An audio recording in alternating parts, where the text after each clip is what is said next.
Good afternoon, everybody, and thanks for joining us for the kickoff event in the 2024 OSHA webinar series. We're excited for another fun year of talking about hot OSHA issues and learning a lot ourselves. That's one of our favorite things about this program is it forces us to stay current and learn about all the new and exciting things that OSHA is up to and some of the old tricks that have come back out of hiding. And this is, in particular, always my favorite program of the year, the January kickoff event where we look back at what we learned from and about OSHA and the year that has just wrapped up and look ahead and forecast what we can expect from OSHA in the year to come. And one of the things that we like to reflect on how accurate our forecast was. At least we like to reflect on that in years where we were really accurate. And this is one of those years where we had a pretty good sense of where OSHA was headed coming out of the fog of COVID-19 at the beginning of 2023 and talked about some of the new tools that we expected.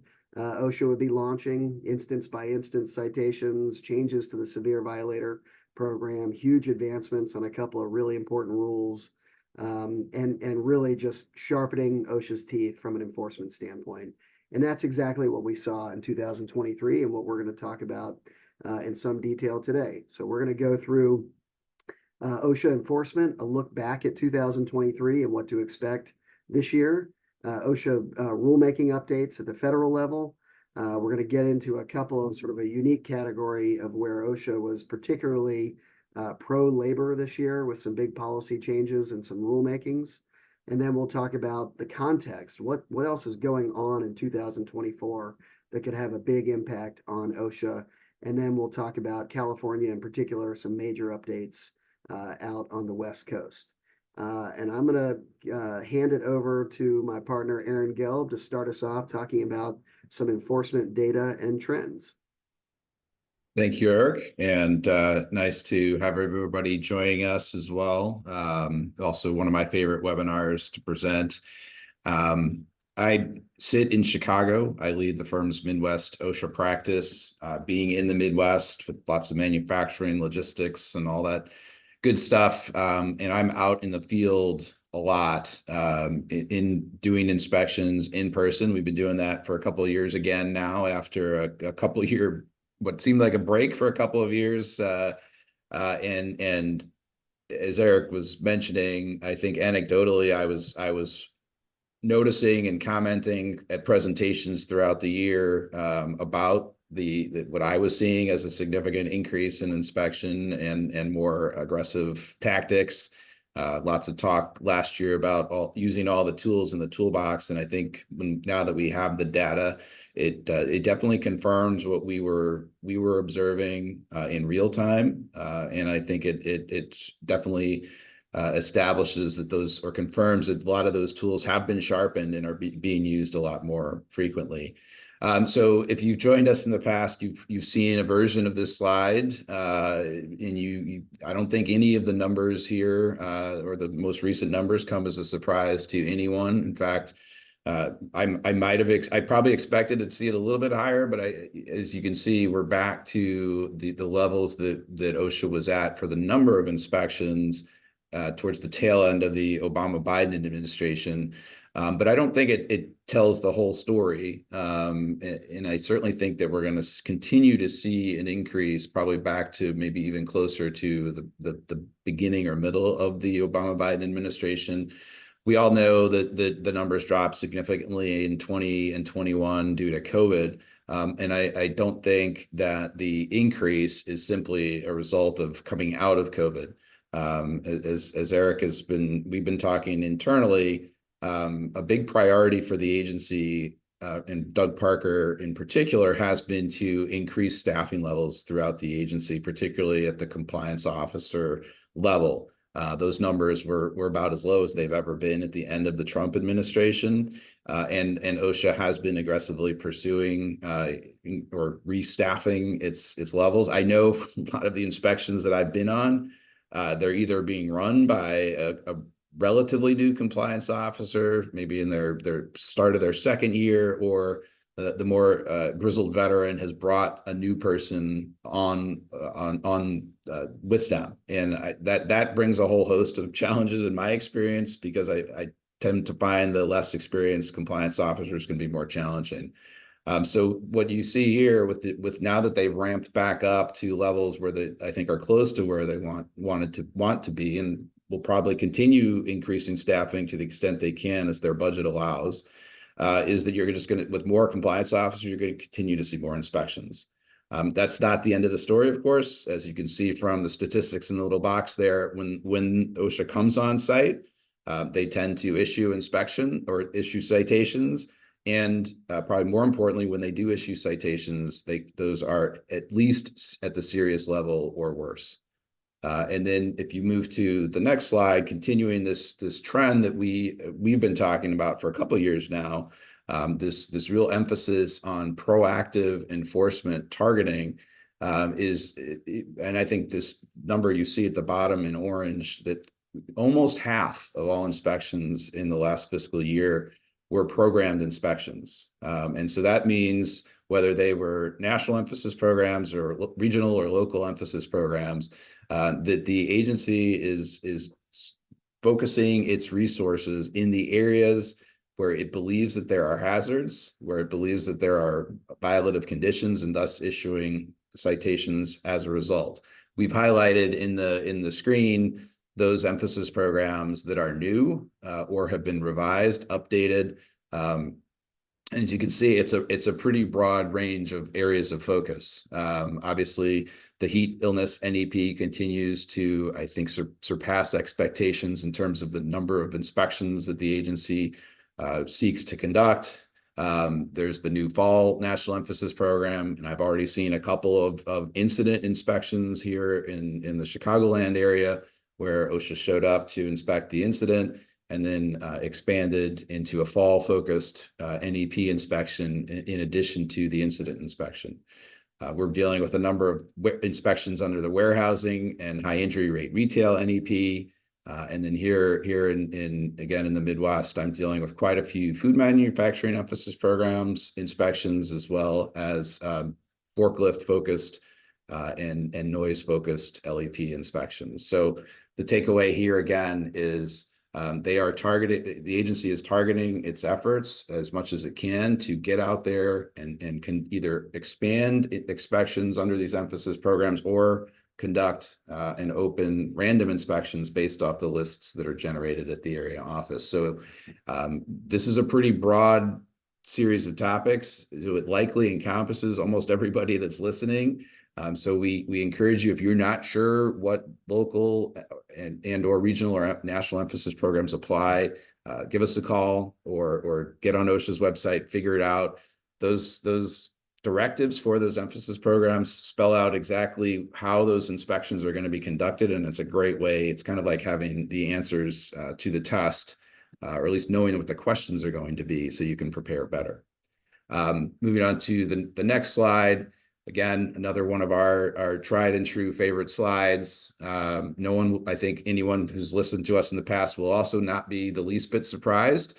And I know this is definitely one of our predictions that we nailed, and that is that the continued increase in the number of repeat citations, going back to over 20 years when it was less than 2.5% of citations were repeat. Now we're right knocking on the door of 6%.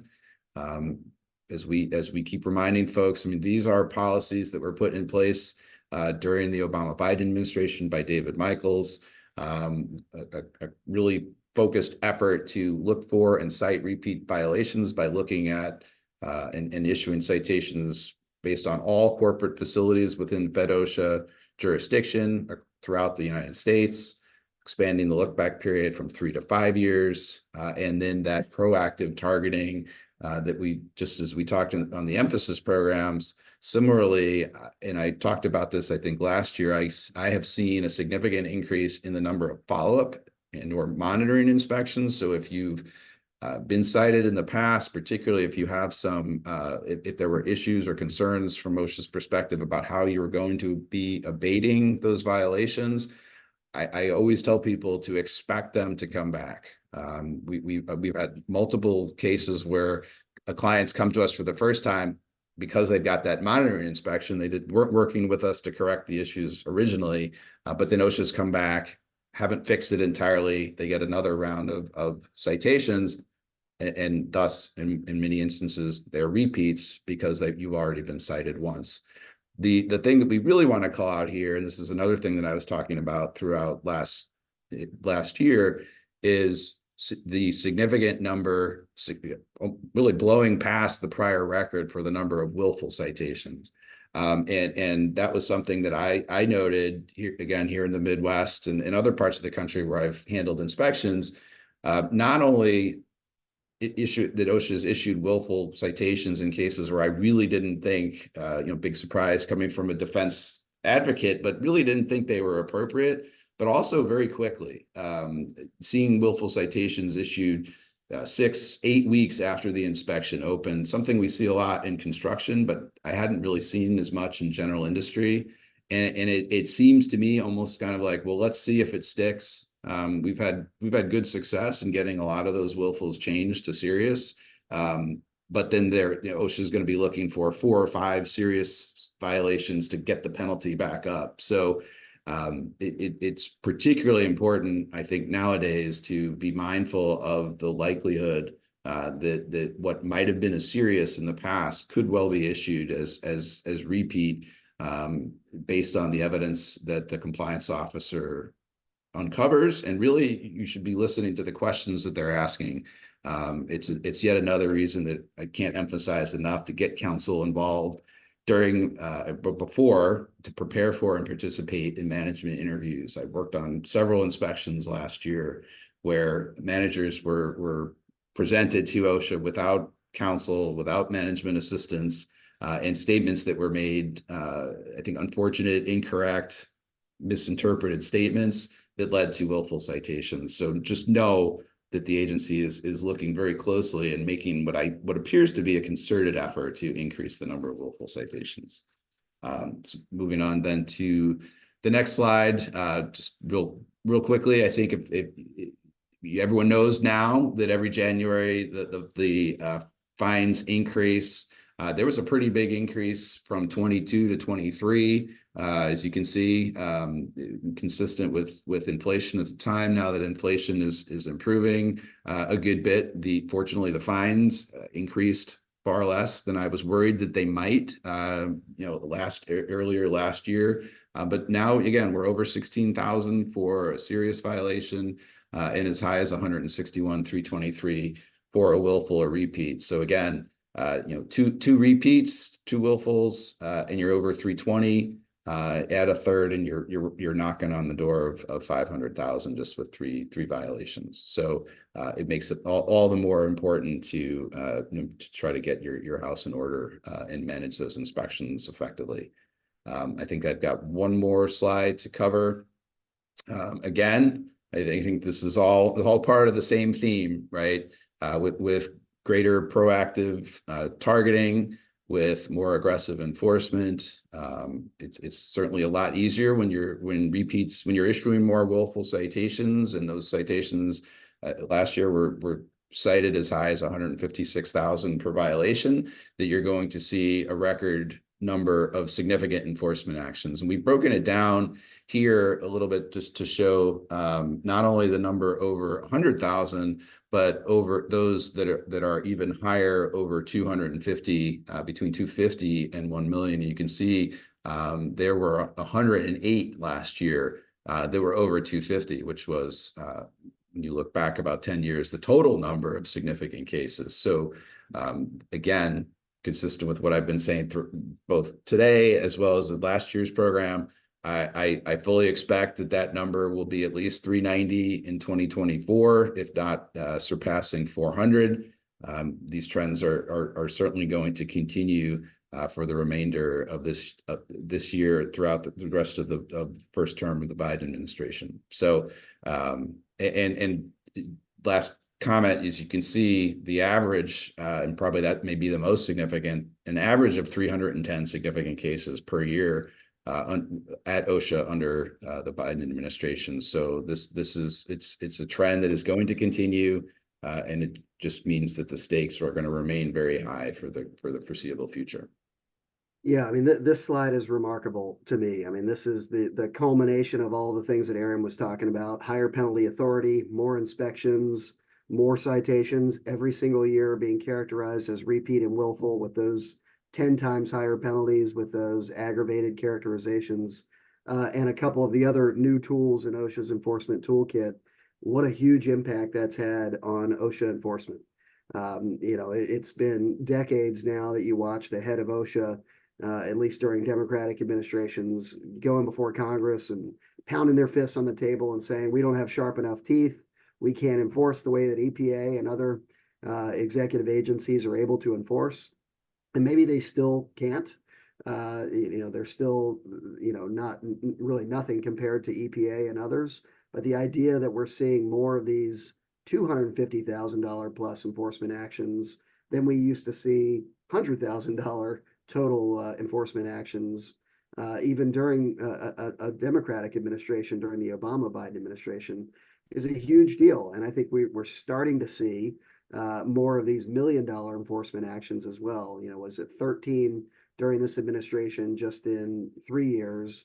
Is more than we've seen in other, entire terms, presidential terms. So I'm sure that we'll blow past that with 2024 ahead of us. So it makes our job more important. It makes your job more important because the stakes are higher now. I mean, it's as simple as that. A couple of the other things that have undoubtedly had a big impact on the number of significant enforcement actions, and will sort of going forward have an even bigger impact on significant enforcement actions, is OSHA's new instance by instance enforcement policy. And this is one of the things that we had heard some rumblings about that was going to happen in 2023, and we offered our prediction about what that would look like. And we were right. This was a big deal that happened last year that is we're just now starting to feel the effects of this. For many, many years, OSHA has had already a per instance enforcement policy, but it was limited only in circumstances of what we characterized, or what came to be understood as the willful plus standard. Violations had to be willful, plus some other aggravating circumstance, like a fatality or catastrophe, or a whole bunch of violations in a particular enforcement action with willful violations, or a long history, an extensive history of similar violations, or persistently high injury rates along with willful violations, or just egregious conduct in a particular incident or inspection. In those circumstances, OSHA would issue multiple willful violations of the same standard, broken down by the number of employees who were exposed, or the number of machines that weren't guarded, or the number of entries into a particular confined space or excavation, something like that. And that was basically a huge penalty multiplier. And that was since since late 1980s, early 1990s, how OSHA implemented that per instance enforcement policy. Early last year, OSHA announced a change to that policy that basically expanded the circumstances when they're allowed to use that enforcement tool. And they expanded it from willful plus to now essentially any kind of violation, a serious violation, even some other than serious violations, as long as they were high gravity and met some other criteria, OSHA could issue per instance citations. And those circumstances now include that the standard itself, the regulation that OSHA is citing, uses language that would establish something of an individual duty versus a general course of conduct duty. And so here's an example we provide on the slide, both within the respiratory protection standard, one that instructs employers to conduct an evaluation and make decisions and make respirator selections at sort of a generic general course of conduct level. OSHA would not be allowed to cite violations like that on a per instance basis, but a couple of sub elements away from that in the same standard, it says that an employer or respirator shall be provided to each employee. By using that individual language, it gives OSHA the authority to cite for each employee who is not provided a respirator or who is not provided adequate training, and examples like that. So if the regulation allows for it, now OSHA can do it, can cite per instance, regardless of how they characterize the citation. They did identify in their new directive, at least for the time being, some limiting criteria for when they're likely to do it. Again, they look to, fatality or catastrophe circumstances, or if you have received a willful or repeat citation anytime in the past 5 years, they are more likely to use their per instance citation authority, even if they don't see evidence of a willful or repeat violation presently. They'll do multiple serious violations of the same standard if they think of you as a willful or repeat violator in general. If they find evidence that you failed to report a fatality or hospitalization or amputation that you're required to be reported under their reporting rule, even if it has nothing to do with the current incident, the current inspection, if they see evidence that you failed to report or that you've been cited for a failure to report anytime, it seems like any time in history, then you are an employer who is more vulnerable to per instance citations in a new inspection. And now they say record keeping violations, if they relate to a high gravity serious violation of some other standard, a lockout tagout violation that results in, injuries or a guarding violation on a machine that has multiple injuries that were not adequately recorded or reported, could be cited on a per instance basis now as well. For the time being, OSHA is only doing this per instance outside the context of willful violations in certain high emphasis hazard categories, and they're listed here on the slide. My expectation is that that is going to be short-lived, and just like they've done with the Severe Violator Enforcement Program, which I'll talk about in a second, they're going to get rid of that limitation, I would expect, within the next year or 2 or 3, and say, we like this new tool. We like being able to cite on a per instance basis whenever we want. So we're going to do it whenever we want, whenever we see multiple exposures, multiple pieces of equipment, multiple days of a violation, and they're going to look for opportunities to do it more often. But right now, you're only seeing it in these specific categories. That is a new tool that was developed last year, and we just started in the fall and winter to see OSHA really utilize that tool. My expectation is because of this new tool that we'll see much more frequently in 2024, that will have a huge impact on those significant enforcement actions in the 2024 count. And I would be shocked if we didn't creep over 400 of those at least, maybe even approaching or exceeding 500 cases like that in 2024. The Severe Violator Enforcement Program, another new tool of OSHA's that has been expanded greatly in 2024. In 2023, apologies. This was a program that for many years, the idea here is that OSHA will dedicate its enforcement resources, focus its enforcement resources on employers that OSHA believes demonstrate indifference to their OSHA Act obligations. And the way that you used to show that, and the number one criteria that tripped employers up and dumped them into this program, was being alleged to have committed 2 or more willful, repeat, or failure to abate violations related to a small group of high emphasis hazards. That was about 70% of the SVEP qualifying cases were in these high emphasis hazard categories. So what did OSHA do in 2023? They eliminated the high emphasis hazard limitation. So now any 2 or more willful, repeat, or failure to abate violations that OSHA believes are high gravity, which means they're high consequence, high potential consequence with a high likelihood of achieving that high potential consequence, regardless of the standard, regardless of the industry, that will qualify you into the Severe Violator Enforcement Program. So we were bracing with that change to see a huge increase in the number of employers that qualified, and obviously that's exactly what happened. We saw a jump from an average of about 75, 80 employers qualifying in every year into the Severe Violator Enforcement Program. the first year under this new criteria, and the criteria was introduced, at least a quarter, maybe even the second quarter of last year. We saw that, almost quadruple to almost 300 employers qualifying into the Severe Violator Enforcement Program last year. That's a trend we expect to continue. OSHA has this new tool. They're going to use it to bludgeon employers with. And we've talked, and I could talk for days about the Severe Violator Enforcement Program. It's broken in so many ways. And rather than fixing it, OSHA just expanded it so it's broken for more employers. You qualify in based on allegations before you've had any due process.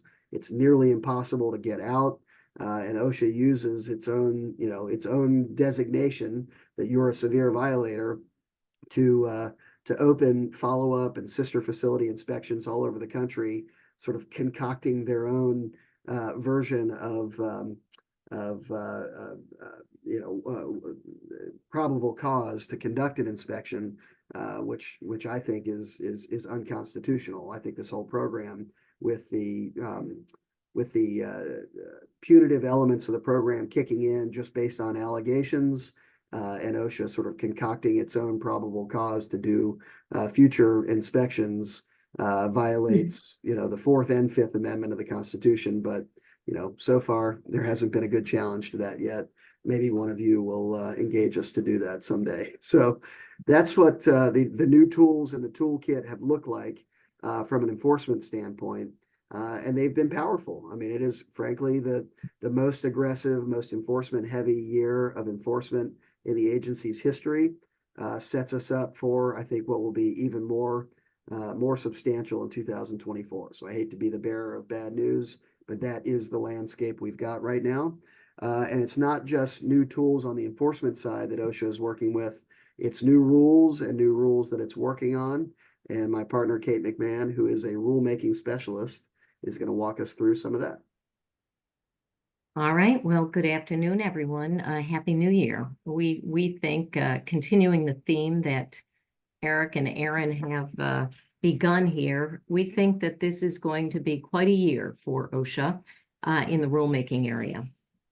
In addition to working with Eric and Aaron in the enforcement arena, I shepherd our rulemaking practice at Conn Maciel. And one of the things that I think we're having some video issues. There we go. One of the things that we do and have been doing over the last several years is attempt to maximize our impact on the rules that OSHA has prioritized for finalization before they're final, so that we can influence the outcome of what those rules look like before they start being enforced, and we have to jump in on your behalf on the enforcement side.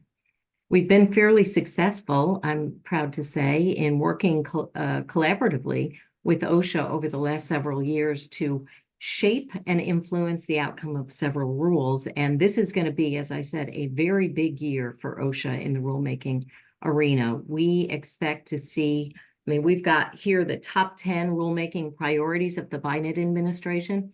What we typically see is, even though we've got a top 10 and the slide's got a picture of the regulatory agenda, the most recent regulatory agenda from fall 2023, we really, the rulemaking apparatus at OSHA moves quite slowly, typically.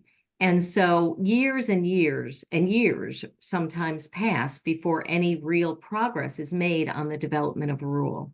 However, this year in 2024, notwithstanding the fact that it's a presidential year, and often in presidential years, the rulemaking apparatus comes to a screeching halt around August. By summertime, no one wants to kind of rock the boat. OMB and the White House get involved and everything kind of sits still. We don't expect that. We expect, of these top 10 priorities, we think there's going to be significant development, or I think we're going to see significant development on a number of these. Heat illness, I'm going to talk about that for just a couple of minutes. We've been heavily involved on behalf of a coalition of employers. If you could go back, Teresa, just let me run through these real quick, because we're not going to talk about each of them individually, but I want to tell you that we expect we're going to see a heat illness proposed rule out this year. probably before the summer, or at least during the summer. The e-record keeping rule, OSHA has already finalized that. That's on the books, and companies are going to have to start complying with the new e-record keeping requirements by this March. We're going to talk a little bit about that. The Worker Walkaround Representative rule, that caught a number of folks by surprise, but we know that OSHA is very, very serious about it. It's a very controversial rule. We're going to talk a little bit about that. Bottom line is, even though there's lots of controversy surrounding it, there's a lot of pressure from public interest groups and labor groups to move forward on that rule. And I would not be at all surprised if we see some movement towards the finalization of that rule in 2024 calendar year. Emergency response rule, I'm going to talk about that. We got the pre-publication rule in our hands in December. I expect any moment now we're going to see a Federal Register with the proposed rule. As I will talk about in a minute, it's got some things in there that took us by surprise. So we're going to want to be heavily involved in that rulemaking to ensure that the final rule is something that's workable for companies that have EMTs and first responders on site. Update to HAZCOM, that's going to be out in first quarter, I would guess. It's been sitting at OMB for a number of months now, but it's very, very close to final. So we're going to see an updated hazard communication standard. We've talked to you in the past, or many of you anyway, about what that is going to consist of. We have a very good handle on it. If you have any questions at all about the impact on that, especially of this new rule, especially chemical manufacturers. For employers, there are some changes, but those changes are not significant, but there are some fairly significant changes for manufacturers. So talk to us if you have questions about that. Eric, I think, is going to talk about process safety management. This is one of these ping pong rules that, like e-record keeping, that goes back and forth depending on the who's running the White House, who's in charge. So we have the Biden administration, very aggressive, huge worker advocates, and we expect to see some real change on the process safety management rulemaking. Infectious disease for healthcare and workplace violence for healthcare. We don't know, but the agency's serious about it. The rulemaking, the standards folks I've talked to, those are the people at OSHA that are responsible for moving the ball forward and promulgating standards. They really would like to see some activity on the infectious disease standard. And with, RSV and COVID still lingering out there with these upticks, we think there's some momentum behind doing a broad infectious disease rule, but limited to healthcare. And then lead and, I'm going to talk for about 30 seconds about the lead standard in a few minutes. I'll tell you what that's all about, and what we expect and what we are worried about. And then finally, lockout tagout. Lockout tagout, that is the standard, the one standard that I think industry would really, really like to see, and I think needs to see advancement on, but I don't know. It's number 10 out of 10, so I don't know what we're going to see there. So if you want to talk about lockout tagout, we'll do that in a separate program. Okay, heat illness, really, this has been going on for a number of years. In October 2021, a couple of years ago, OSHA issued an advance notice of proposed rulemaking. We formed a coalition around the heat standard because, one, OSHA is very serious about it. Two, it is incredibly broad. It impacts a huge number of employees. The standard right now, as OSHA conceives of it, is going to be both for indoor heat as well as outdoor heat. That's a fairly aggressive stance that OSHA's taken, sort of out of the box with the ANPRM. This coalition that we've formed has been, through us, heavily engaged in this last couple of years of process. We submitted comments on the ANPRM. NACOSH had a working committee on heat. I think I testified at every one of those NACOSH meetings that's been held over the last couple of years. This past spring, a SBREFA panel was formed by the Small Business Administration. We had a number of our coalition members we had identified as small entity representatives. So they were speaking directly to OSHA and SBA, and we were helping them with talking points and that sort of thing to convey the concerns, questions and recommendations that we have as a coalition as to what that final heat standard ought to look like. The SBREFA panel writes a report at the end of the SBA process, the SBREFA process. That panel report looks very much like the recommendations that we had put forth through our SIRs, and we were very pleased that we were able to see some movement. Teresa, go ahead and go to the next slide if you would. The recommendations that we made to the SBREFA process were adopted in part in the panel report, including, most important, probably the first bullet that's on here, which is a performance-based standard. We need the heat standard. I do not think there is any going back under this administration anyway. There will be a heat standard if there's a proposal probably this year, as I said, and probably a final rule if there's a second administration in the first 2 years. If there's a Republican administration, not so much. But the panel report has adopted our recommendation that the standard be performance-based.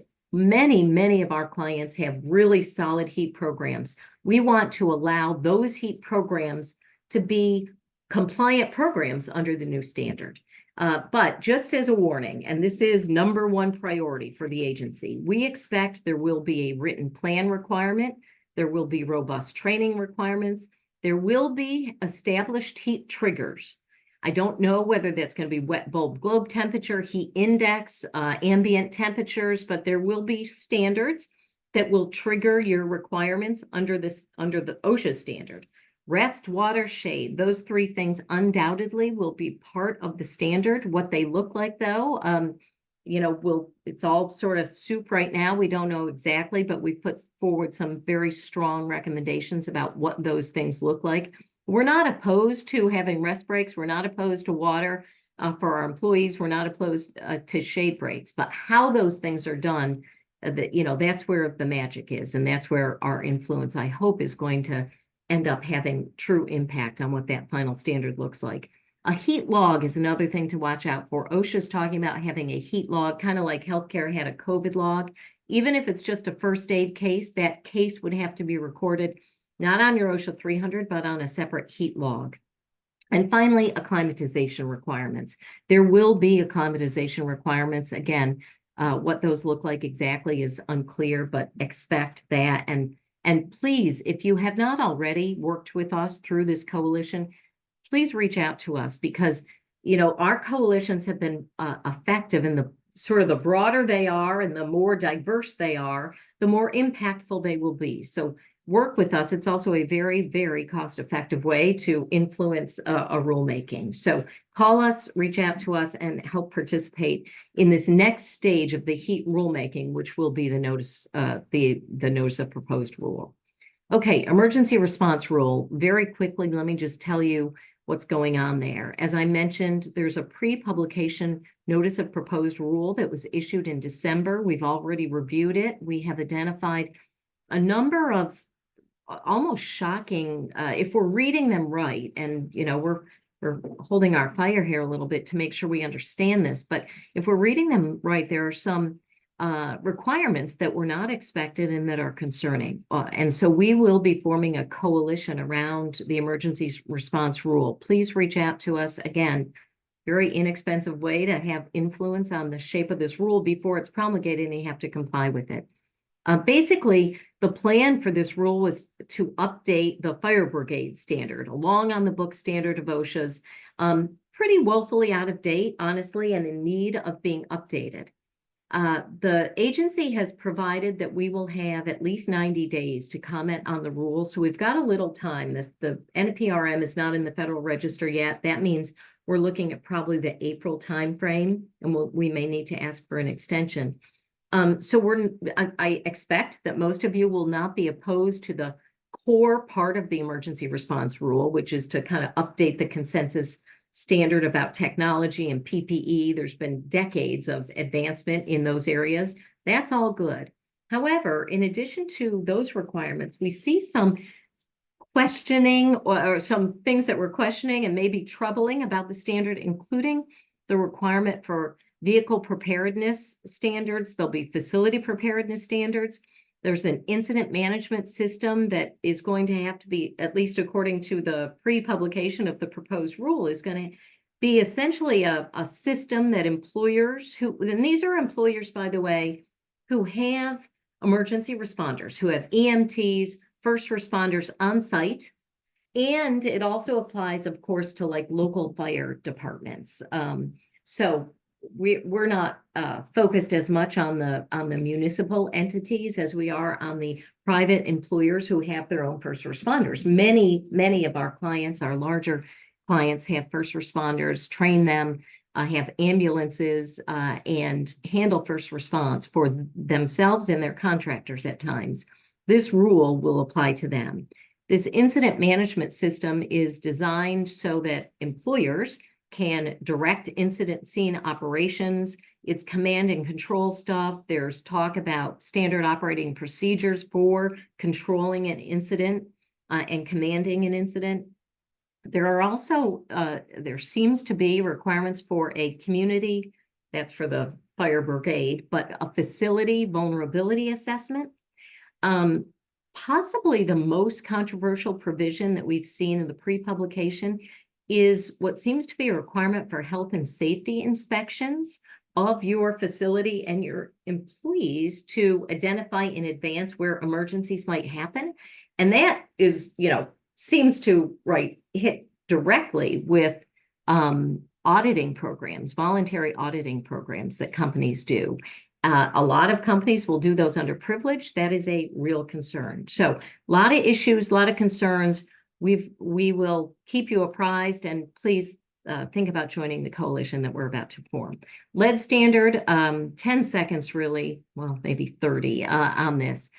Another standard that is woefully out of date. I think there's consensus around the fact that the lead standard can be updated without concern to employers if the focus of the update, which seems to be OSHA's focus, is lowering the triggers, the blood lead triggers for removing a worker from the workplace and putting them back, allowing them back to a lead environment. Those levels that are established in the OSHA standard from the 1970s are well surpassed by virtually every industry that has lead in their facilities. Those refreshments, revisions would be, I think, welcome and supported. What would be very concerning is if OSHA expands the rule beyond lowering the blood lead level triggers to lowering the permissible exposure limit, the ambient air PEL, the compliance level PEL, and requiring engineering controls to get to lowest feasible level and the action level that trigger many of the ancillary requirements. So we're watching carefully whether OSHA is going to include lowering of PELs or action levels. Some lowering may be okay, but a lot of lowering, like California is doing, like federal OSHA is talking about doing, would be highly controversial for numerous seriously, significantly impacted industries. So we're watching that.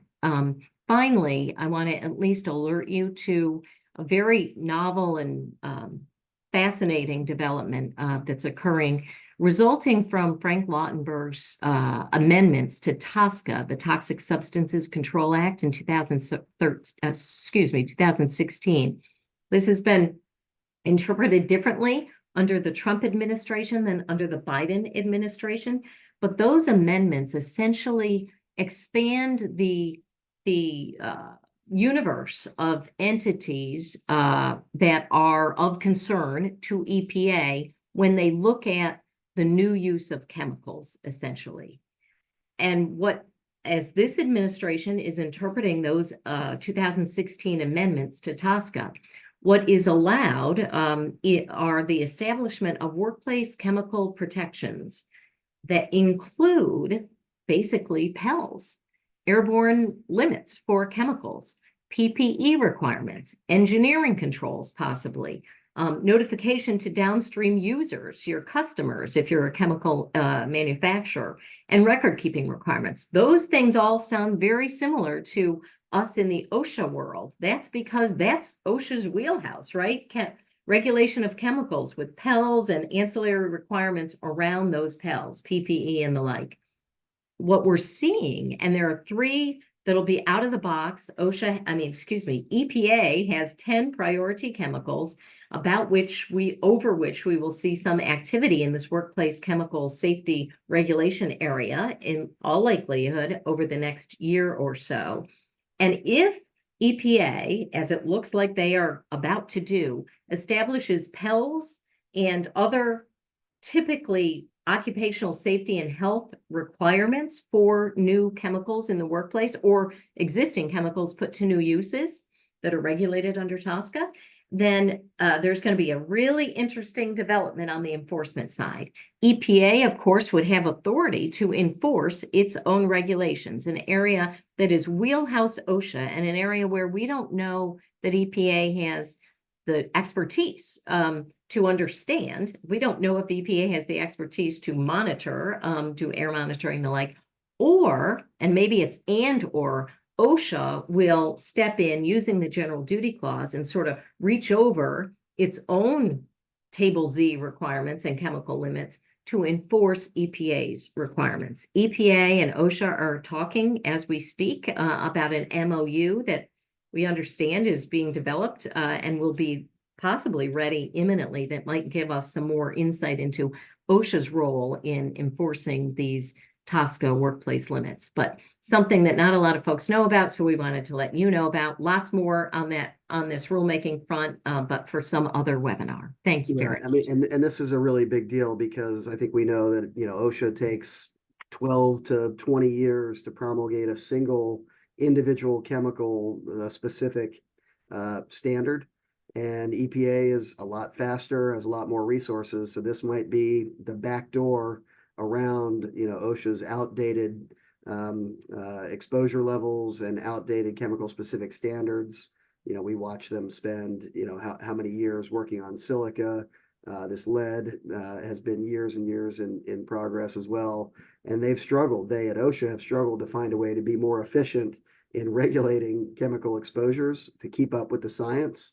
And this may be their backdoor way of doing that. So it's certainly worth monitoring. Right. That's right.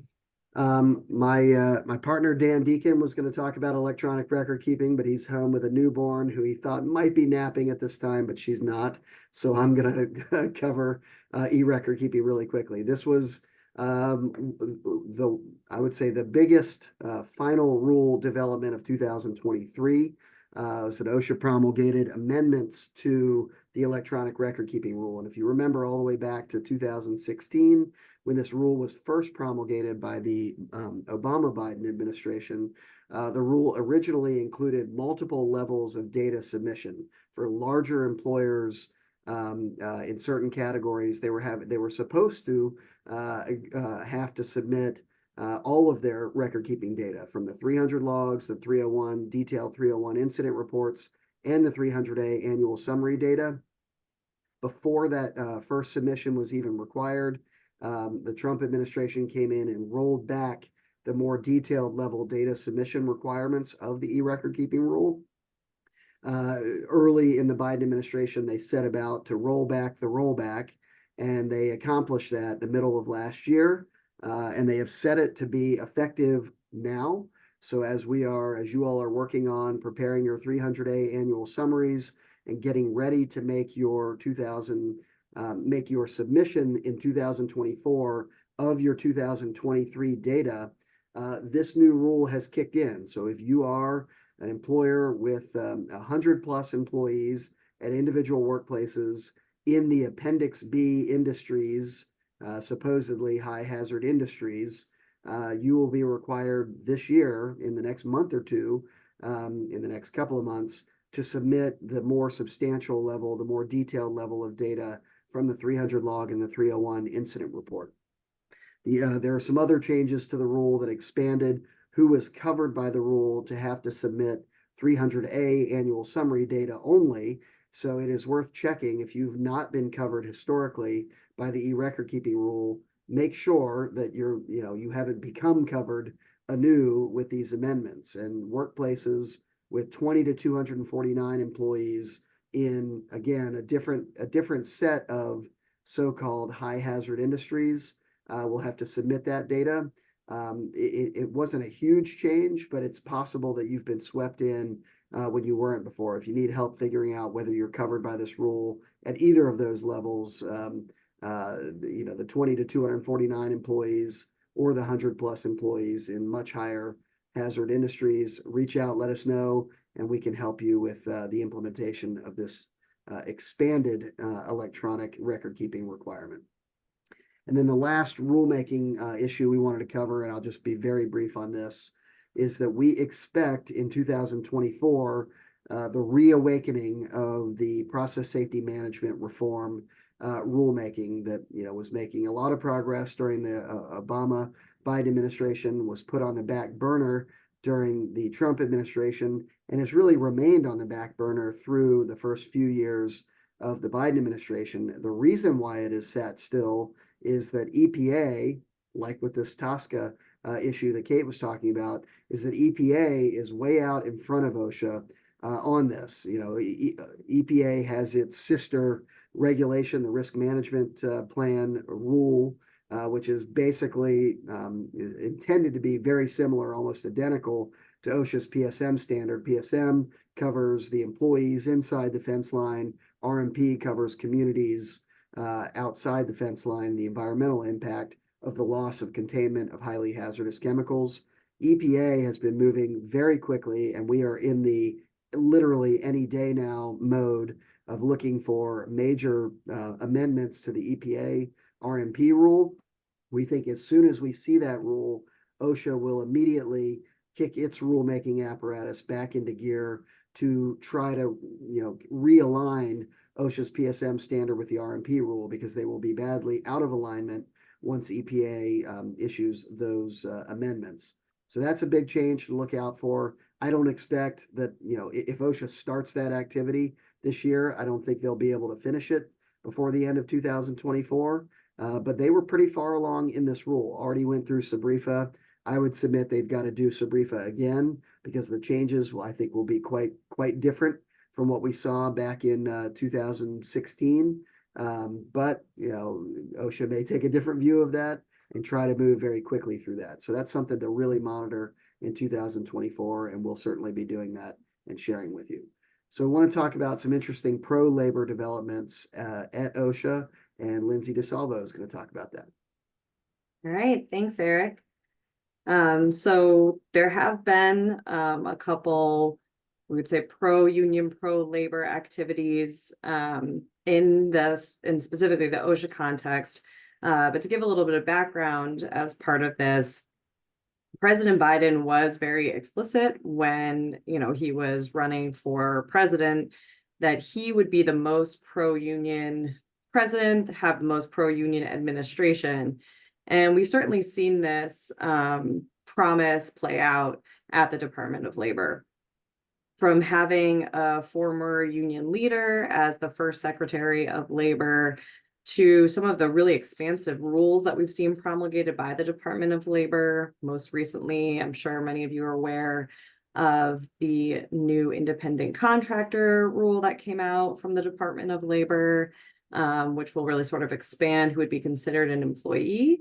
We've seen those activities continuing throughout this administration. And one of the big things we've seen in the OSHA context is a rulemaking effort and a recent notice of proposed rulemaking for the Worker Walkaround Representative designation process. And I'm sure many of you are familiar with this, but this effort really began back in 2013 during the Obama administration, when OSHA issued an interpretation that asserted that employee representatives, including non-employee third parties, could be involved in an OSHA inspection at a union represented employer or a non-union represented employer. So this was a really big shift, a really different interpretation than what we had seen from OSHA to date in 2013. And OSHA actually rescinded that interpretation back in 2017 after a legal challenge that basically said, you know, this sort of interpretation needs to go through the rulemaking process because it's really not just an interpretation of the current standard. And that has led to what we're seeing right now, which is OSHA's effort to promulgate a rule that seeks to memorialize that 2013 guidance by amending the language of section 1903.8C. And the thrust of this rulemaking is clearly pro-labor. It allows for union participation, even at a non-union site, as I said, based on that 2013 interpretation, and that has been brought into the proposed rule. And that, you know, could certainly promote union organizing efforts, a greater union presence at the work site, even of non-union employers. But its impact would definitely be even broader than that, and we'll talk about that a little bit here. So the main thing that the rulemaking effort does is it changes the language of that 1903.8C provision in really specific ways that would expand potential presence during a worker or during an OSHA inspection. First, it expands the involvement by an authorized representative from just employees of the employer, which is what the language specifically says, to employees or third parties, which could really be anyone that is designated as an authorized person by an employee of the employer. And we'll talk about a little bit about what we see as those potential third parties on the next slide. It also expands, sorry, that was a little confusing, just a little bit more on the language here that we have highlighted. It also expands the qualification of the third party representative from someone who would be akin to an industrial hygienist or a safety engineer, you know, someone with that really specialized expertise that could assist the compliance officer during an inspection, to anyone with relevant knowledge, skills, or experience related to workplace conditions or potentially language skills. So really a much broader qualification for third parties that could participate in an OSHA inspection. And again, on the next slide, we'll talk about this a little bit more, but by having that qualification of knowledge, skills, or experience related to the workplace conditions or hazards, you know, that is a very big list of people. And so that has some real implications for employers as to who might participate in these inspections.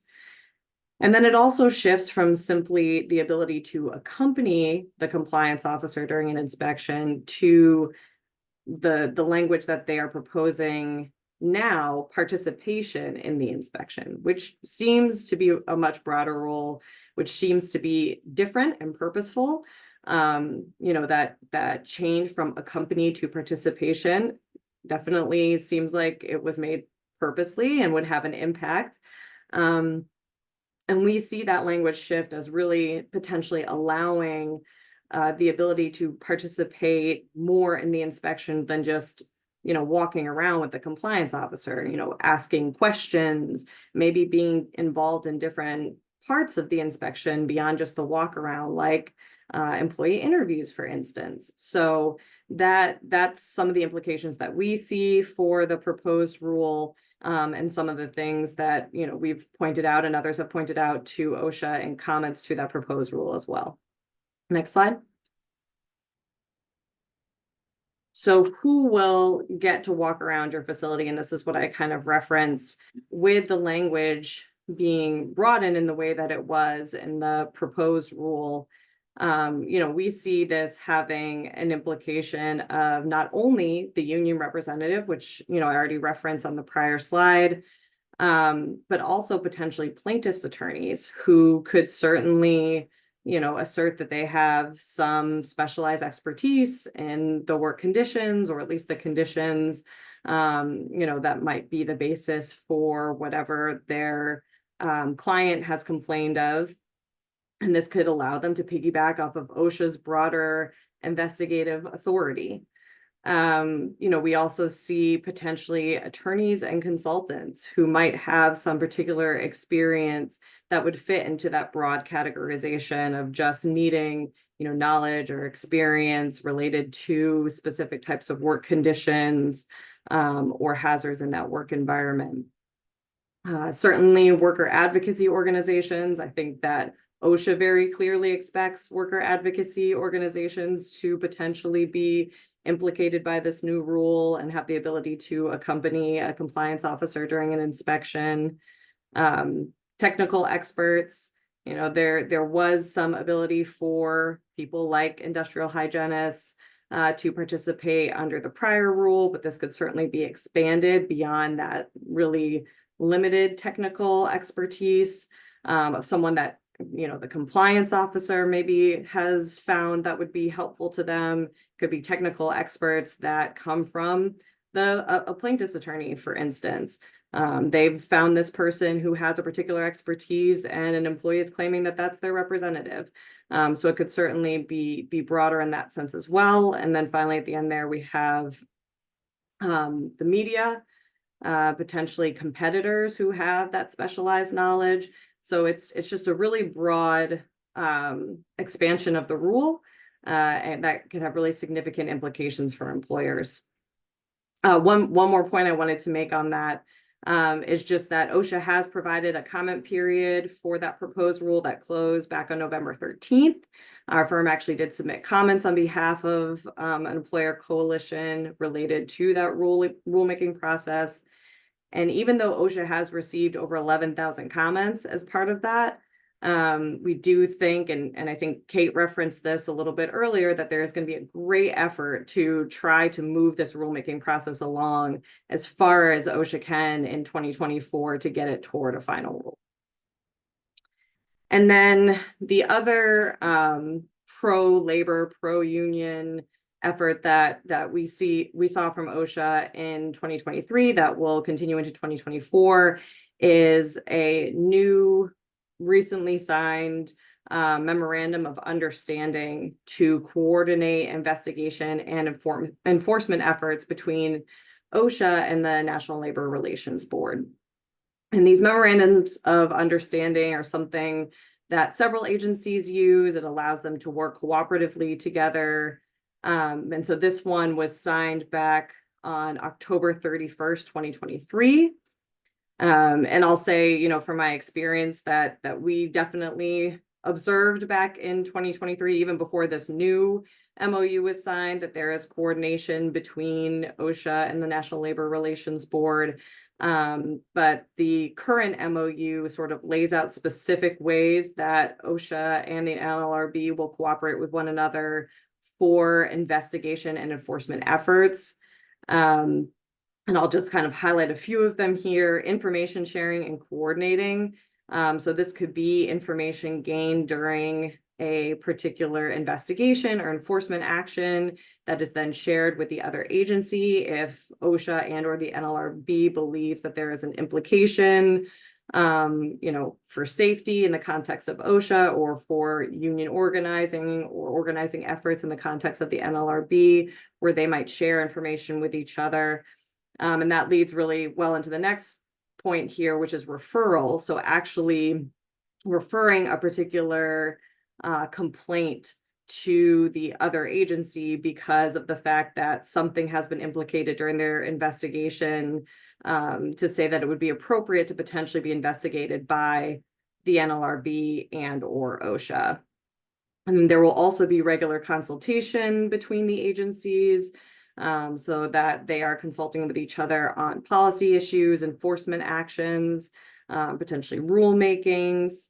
And then there is also going to be cross training. So an effort to really make sure that OSHA and or the NLRB understands, the focus and work of the other agency, so that they can effectively share information and make referrals related to enforcement and investigations. So with that, I believe I'm turning it back over to Eric to talk about a couple additional 2024 developments. Yeah, I'll be very brief on this. I see we're running late on time here, and I want to let our California colleagues share some interesting updates from the West Coast. There's really just two things to just think about contextually as we get into 2024 and how that might affect OSHA. One is this is an election year, a presidential election year, and it is typical in presidential election years that OSHA and really, all of the enforcement agencies try to park themselves and hide under the radar to not make any big waves and not have an outsized influence potentially on the presidential election.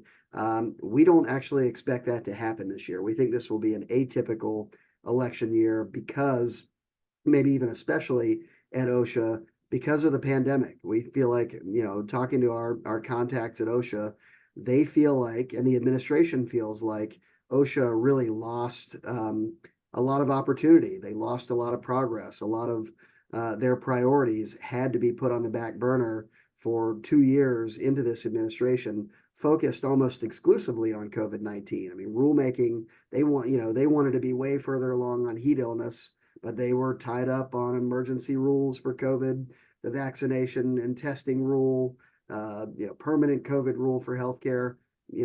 That office, their rulemaking office, was really tied up and gummed up on COVID issues. Enforcement took a huge back burner. They weren't out in the field at all. They had a really hard time ramping up the staffing that we talked about earlier in the presentation. And they feel like they lost a lot of what they wanted to accomplish at OSHA because of the pandemic. And they're going to make up for that. And they're going to use every minute of this term, because there might not be a second term, to get done what they wanted to see get done. So we think this will be a peculiar election year, and that OSHA will not go into hiding, but instead will continue the aggressive rulemaking and enforcement trends that we've talked about throughout the program. And another thing just to watch for is that before the Supreme Court early this year, this month, in fact, the Supreme Court is hearing a case that could be the death knell of Chevron and our deference, where agencies are entitled to great deference as long as their interpretation is merely reasonable. It doesn't have to be the best interpretation, the most likely interpretation, the intended interpretation. As long as it is reasonable, courts and adjudicators are required to defer to their interpretation. There has been a lot of signals from the Supreme Court that deference is on the chopping block. And they've taken a case, and they're hearing a case argued this month on that very question. If that is the future, that Chevron and our deference are thrown into the trash, that would have a significant impact on OSHA rulemaking, OSHA enforcement in particular. That the right interpretation is what the courts will be searching for, not whatever OSHA thinks it ought to be, which has been an extremely powerful tool that OSHA and all enforcement agencies have been able to use to say, look, this is what we think the rule means, and therefore that's what it means, and you're stuck with it. That could be a huge change in OSHA enforcement and in litigation of contested OSHA cases. So we'll certainly be watching that with interest, and we'll update everybody. And with that, I'm going to turn it over to our friends in California. And if you think about the different time zones, we're definitely not late in overtime here, because now we're on to the West Coast. So that bought us 3 more hours. So I hope you'll stick with us for just a few more minutes. I'm Rachel Conn, and I'm the chair of our California practice. And just stay with us a couple more minutes as we go through the Cal OSHA developments. If you really want a crystal ball as to what may happen in other OSHA agencies, taking a look at what is happening in California is a great way of doing it, because it tends to be a blueprint for other areas of the country. So the most important law that's come out this past year, SB 553, which is the Workplace Violence Prevention Law. Now, this is going to mean that every single California employer is going to have a compliant program by July 1, 2024. And this July date is important not only for this workplace violence prevention law, but it's probably also going to align most likely with what we're going to see with indoor heat, which we're going to talk about in 1 minute. But essentially, this is an incredibly onerous law. This is something that's been making its way through the rulemaking process since 2017. The legislature took it up this year and pushed it through. Now, this piggybacks on what we already have out here in healthcare. So healthcare has had a workplace violence prevention law since 2017. That is very, it's similar to this one, but there are definitely certain differences. So the main points to know is that you must have an effective written workplace violence program, and there's 12 elements to it. And the effective is, that's, you know, we all know that's Cal OSHA's favorite word, and that's going to be really key to this program. It also has to be specific to every work area and operation. So you cannot just have one plan for all of your facilities. You're really going to have to tailor it to every facility and to the different areas within your facility. You also are going to have initial and annual interactive training for supervisors and non-supervisors. So what interactive means is that you're going to have somebody available that is knowledgeable about the program to answer questions. So this is going to be a particular lift if you have web-based training that's on demand. We're happy to help you work through that. We've worked through that with a lot of employers, but that is going to be a significant issue to work through. The violent incident log and investigation reports. You're going to have to maintain a violent incident log and investigation report for every violent incident. Now, keep in mind that violent incident is not just physical injuries. It's going to include things like stress and psychological trauma. It's also going to include social media and other internet interactions. So this is a very broad rule covering lots of different things. And it's really one that employers need to be paying attention to now if you want to be compliant by July 1. You're also going to evaluate your workplace for hazards, and this is going to include periodic inspections. So the majority of you that have facilities in California, you already know you're doing that under your IIPP. You're going to also do this for workplace violence. And we have some great inspection checklists that we've been working with, that we've been putting together as part of our work, because as you can imagine, we're just doing so much work for employers around this. And then lastly, there are numerous record keeping requirements that are going to go along with this. So, you know, that's a Cal OSHA favorite, low-hanging fruit, that you are not maintaining records in accordance with their requirements. So make sure that that is not one that you get dinged on. It's very easy.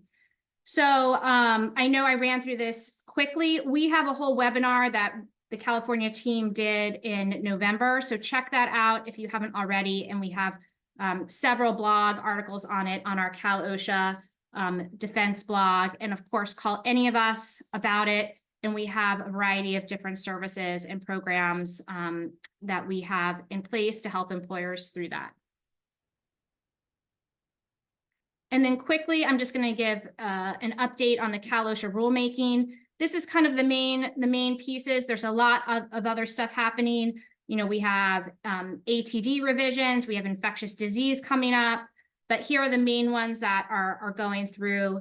We have indoor heat that is in the final throes. Tomorrow's standards board meeting, we will likely hear the last of the public comment and hopefully be at a final rule. We expect the standards board to be voting on that in March. And we're probably going to see something go into effect this summer, potentially around July as well. So make sure, you know, you keep that July date in mind. We have workplace violence, we have indoor heat, a lot of stuff coming down the pike that you're going to have to be in compliance with. We also have a webinar just on indoor heat coming up on January 30th. So if this is of importance to you, please make sure that you sign up for that and check out our blog articles. Lastly, we have a new temporary emergency standard for silica for manufactured stone industry. And we also have revisions coming for lead, and that's going to be a huge topic at tomorrow's standards board meeting as well. So if you're interested in that, we'll have a blog article out on that in the next couple of days, giving you the latest there and anything else that comes up tomorrow. And with that, I'm going to turn it over to my partner, Megan Shaked, who is going to give us the last major update coming out of California. Thanks, Rachel. I'm Megan Shaked. I'm also out in our California office in Northern California, and wanted to share, for those of you who are on our blogs, this is posted in much more detail, but just the high level takeaway is that in a somewhat surprising move, the California Department of Public Health eased up on its definition of infectious period for COVID-19. And this impacts, of course, the COVID-19 non-emergency rule that's currently in effect.